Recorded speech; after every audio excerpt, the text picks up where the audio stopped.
جس کی چوڑائی آسمان و زمین سے بھی زیادہ، تو کہنے لگے واہ واہ بخن بخن، واہ واہ کیا بات ہے؟ حضور نے فرمایا کس بنیاد پر واہ واہ کہہ رہے ہو؟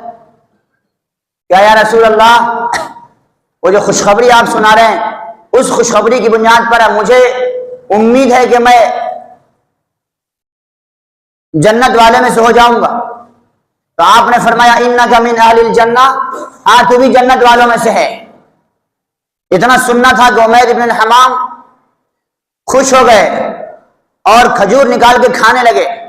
بھوک لگی ہوگی، جنگ کا میدان تھا، دشمنوں سے لڑنا تھا، شاید بھوک لگی تھی، کھجور نکال کے کھانے لگے، لیکن ابھی کھجور کھایا ہی تھا، پھر خیال آیا کہ جب تک کھجور کھاؤں گا اتنی دیر میں تو میں جنت میں پہنچ جاؤں گا۔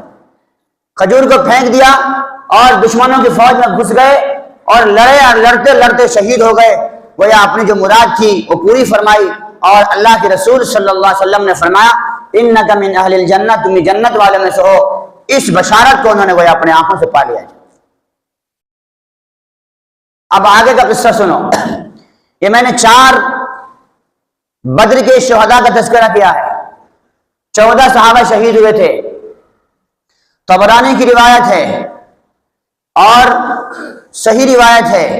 حضرت عبداللہ ابن مسعود رضی اللہ عنہ فرماتے ہیں ان کے بارے میں کہ رسول اللہ صلی اللہ علیہ وسلم نے ارشاد فرمایا کہ اللہ تعالیٰ نے جنگ بدر کے شہیدوں کو جمع فرما کر کے اپنی تجلی فرمائی اور اپنے دیدار پر انوار سے ان کی آنکھوں کو مشرف کیا اور کہا میرے بندو کیا چاہتے ہو؟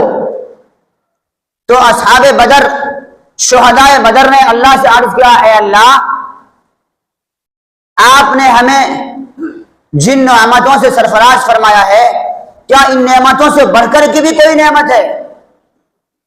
اللہ نے پوچھا میرے بندو کیا چاہتے ہو؟ 2 مرتبہ، 3 مرتبہ، 4تھی مرتبہ جب یہی سوال ہوا تو بدر کے شہید صحابہ نے عرض کیا اے اللہ، ہم یہ چاہتے ہیں کہ ہماری روح کو ہمارے جسم میں پھر سے لوٹا دی جائے اور پھر ہم دوبارہ تیری راہ میں قتل ہو کر کے واپس آئیں۔ یہ ہے جنگ بدر کے شہیدوں کا مقام۔